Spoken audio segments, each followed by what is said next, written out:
I've been able to grow my personal brand, reaching over millions of people. But not only that, I've been able to get my dream apartment, get my dream car, and overall live my dream lifestyle. And some of you may think that's through only content, but that's not the case whatsoever. It's actually through building my coaching business. Now, I've done this not only in one industry, but two industries for over 5 years. And so in this video, I am joined with Aaron. What's up, man? How you doing? Yeah, good, man. You? Good, good. It's one of my team members here in Miami, and we're gonna discuss what I would do if I had to start building my coaching business all from zero to get to over 20K a month. Now, let me mention, I am not one of these guys who have hit 20K a month one time and trying to give advice, or even 1 year. I've done this once again for over 5 years in two separate industries. So let's go ahead and get right into it. So before we get into it, Aaron, tell the people sort of what you do and how you help me. Yeah, sweet. So been following Austin's journey for a while. We set up a marketing agency a while ago, got into the whole AI space, and then quickly pivoted into working with online coaches like yourself, predominantly in the online coaching space. That's why we're out here in Miami and networking. And we've got loads of systems in place and loads of failures and lots of success stories as well along the way. But yeah, we work with online coaches in multiple industries as well. So we've seen what works in like dating, lifestyle, branding, Amazon FBA, drop shipping. We were part of Iman Ghazi's program as well with all the networking and everything that goes on in there as well. So we've learned a lot across multiple fields. Very nice. So he will be giving his perspective alongside with mine. And let me mention, this is for coaches who are already making 2, 3, 4, 5K a month, and you want to get to those 20, 30, 40K plus months. This is the advice for you. So the very first thing you need to do is to target your correct ICP. Now, when I say ICP, that means ideal client profile. Most coaches, it doesn't matter what industry you're in, fitness, dating, lifestyle, it doesn't matter. A lot of the times when I review the content, you're kind of speaking to everybody. However, I personally have found when you get very clear on who your perfect client is, their age, their demographics, what they like, what they don't like, their pain points, and you clearly speak to that person in a content strategy, then from there, your results will definitely 10x. Now, Aaron, I know you work with multiple coaches and you've even seen the results myself, speaking more source to the ICP. What have you personally found in terms of the results and what happens whenever somebody does that? Yeah, so even just talking firsthand with working with you, when we started really talking to our ICP around July, we saw a massive spike in revenue, profit. I think it was like 85% increase from the month prior. So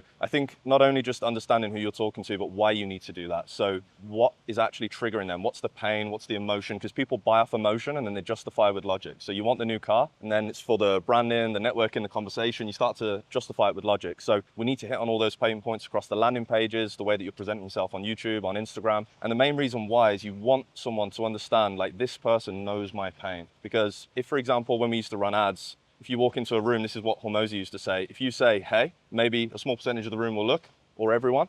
But when you start saying David or moms or mom, like that specific person looks because they think you're talking to them. And that's how it wants to feel in your content and in your messaging. That's true, that's true. And sometimes, for example, let's say somebody doesn't know their ICP. They have no idea who to speak to, who to talk to. Would you say that sometimes the ICP is sometimes the younger version or the older version of themselves that haven't solved that problem yet? Yeah, I think that's actually like a perfect way of saying it. Usually people get into like coaching or something because they're so good at that industry. So a fitness coach is probably a good example.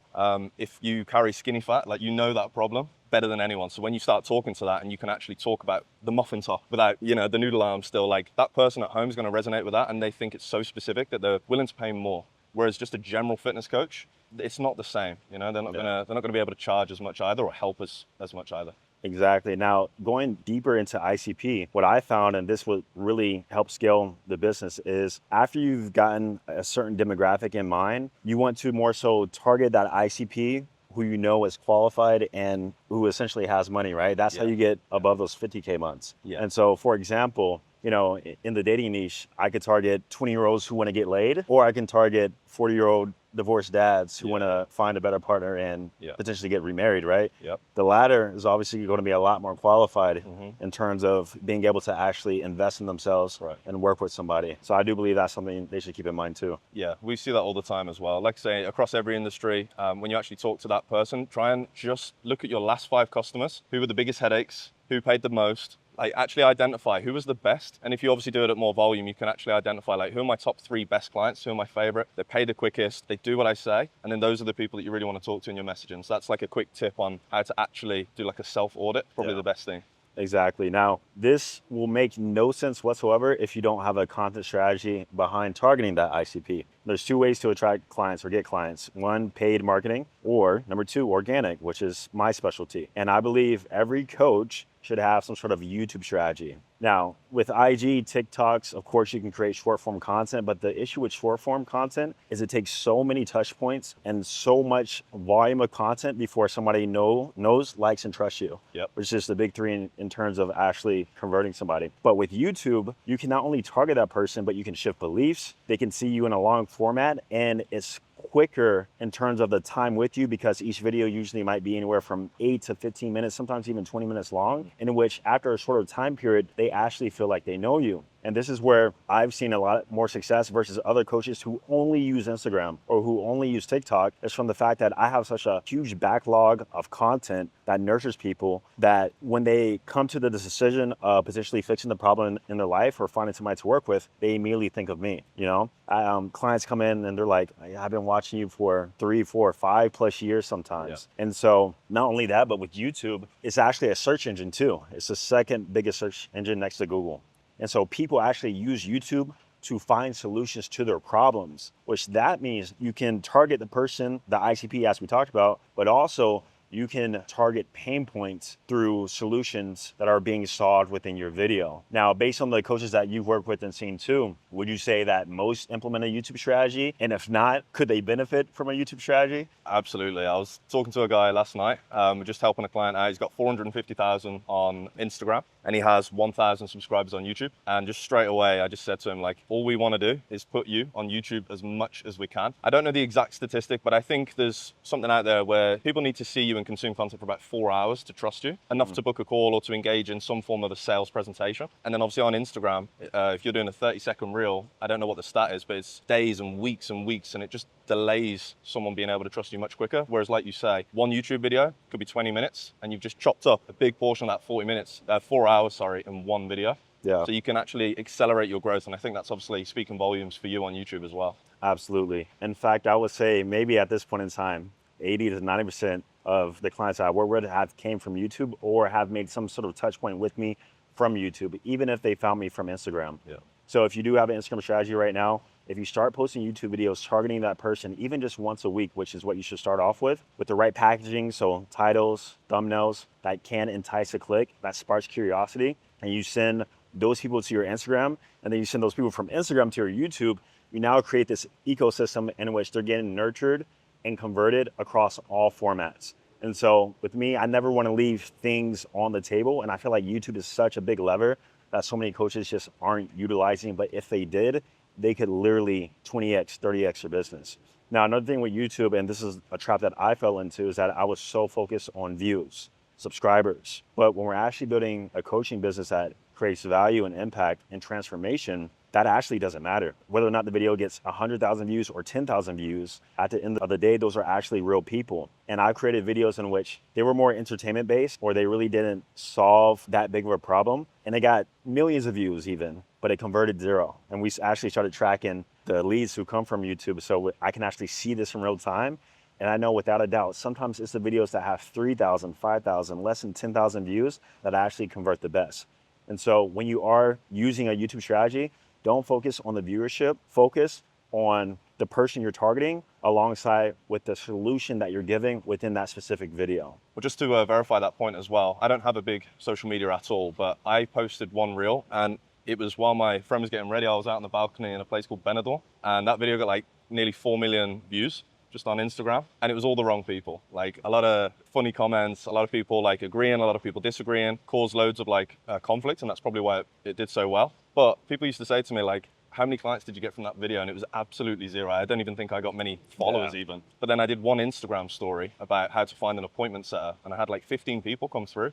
The story only got like a couple of hundred views. Like 15 people came through and we got on calls with 3 people. So one Instagram story over 24 hours performed way better than nearly 4 million views on a reel. Exactly, and that's the thing you guys gotta realize, is that just because you have a lot of subscribers or get a lot of views doesn't mean that person is making money or that it's actually gonna convert. As simple as that. I've met people who have less than 3,000 subscribers, 5,000 views per video, making well over 6 figures a month. And I've been in a position a while ago, and also I've met people who have millions of subscribers and don't even make 30K a month, right? So don't focus on the views, implement a YouTube strategy in tandem with the Instagram strategy, and that's how you'll win. Now, speaking about content strategy, obviously, if a coach is creating content, they're busy ideating, scripting, maybe they don't want to take sales calls. And so this is where the next layer comes in terms of you scaling past 20K a month, and that word is team. Yep. Team. And so I used to be a guy where I did everything myself. I remember when I first launched my fitness program, I was writing the copy, I was creating the landing pages. I took a few sales calls before I realized I hated doing it. And just overall, I just felt burnt out. And I felt like I didn't really have the time to coach the people who already invested into me because I was too busy trying to manage all these different things. So obviously, this is where you come into play, your team. Where have you found in terms of the stress or burden that coaches sort of get off their backs once they implement that team structure? Literally so many examples come to mind straight away. One of the guys I jumped on a call with not that long ago, he was doing about 70K a month. He was a sprinting coach, teaching people obviously how to reduce their 40 time, I think it was, helping athletes. And he was doing 70K a month and then started hitting 30K a month. So we jumped on a call. He was super stressed. He was saying, I'm working harder than ever, but I'm earning lower than ever. So when I just asked a few questions, I said, what were you doing back then that you're not doing now? And he said, that's actually a really good question. When he thought about it, he realized that he's not posting 3 reels a day anymore. Back then he was. And I said, well, why are you not? And he said, because we're getting busier, I'm taking more sales calls. It's taking me away from content. And it's like, okay, so what if we just hired a closer who probably has a better close rate than you? You went back to 3 reels a day, get back all of your time. And then that's obviously been implemented. And I won't go into numbers, but literally the next month got back up to 70K, actually surpassed that. Wow. Exactly. And as a coach and as a creator, you're the CEO, but also at the same time, you got to stay within your zone of genius. Me, I don't want to deal with funnels, landing pages, automations, this, that. I just want to focus on coaching and creating content because I know that's what will scale the business and that's what I'm great at. Everything else, you should outsource. Absolutely. And I would say if I wouldn't have a team, for example, if I wasn't working with Aaron, I would be making 50% less than what I'm doing now. Absolutely. I just wouldn't have the time to manage all these different hats, But at the same time, you got to ensure that you do have a diligent team, the right team, somebody who is invested in your progress, your journey, and actually wants to see you win. Because there are a few people out there in which, they're not that genuine, but working with Aaron, his team, that hasn't been the case whatsoever. Now, the next thing that really took things up a notch is leveraging what's called a unique mechanism. Now, most people, they're just gonna directly say, click below to work with me one-on-one or this, that, or they sell the product first. But when you have some sort of unique mechanism, it separates your product from everybody else and it makes it sound like the new way or the new thing. So I got some examples of my own, but Aaron, tell me perhaps some examples of unique mechanisms you've seen in the space. I think the biggest one is probably Iman Gadzi. So he was like the GOAT when it came to setting up a social media marketing agency, which is where most people kind of start up their first online business. And he had something called, I think it was the service arbitrage, which was essentially that you would charge someone 2K a month, hire out like a virtual assistant for say $500 a month and you pocket the $1,500. So it sounded super simple. But all it really was is setting up a team. And if he would have said to people, hey, charge someone 2K and then hire a team, that's not as sexy as the service arbitrage. Because it's like, oh, what is that? And people lean into it. Exactly. Yeah. Your mechanism has to sound new, exciting, and innovative, even if it's simple. There's another guy, Brez, you might have heard of him. Yeah. He does, they call it brand scaling. Right. All you're doing is running paid ads for brands to get more clients. But the mechanism sounds new. It hasn't been heard before. And because of that, it makes it sound new, exciting, different. Different is the key word there. And so instead of selling workout program or diet nutrition, you encapsulate that into a unique name and your overall unique method. And once you do that, it leads to more curiosity, which then leads to more clicks, which then leads to more book calls, which then leads to more sales. So one of the things that marketers have studied for years is what kind of wording can you put on a landing page, like free, buy one, get one now, discount, 20% off. But the biggest word that spiked the most increase in sales is new. So there's a phrase in marketing, new beats better. So when you have your own unique mechanism, whenever someone lands on your page or sees your offer, it will be by definition completely new to them. And that's what can really help you stand apart. I would say probably 95% of the coaches that we've worked with didn't even know what that was, let alone had one. So that alone could be really valuable for someone watching. Exactly. All right, guys, go ahead and implement all the points we said today. And if you need help implementing this, once again, click the link down below to get access to my backend team in terms of building your marketing operations and automations. Click the link down below, and we'll see you guys in the next video. Peace.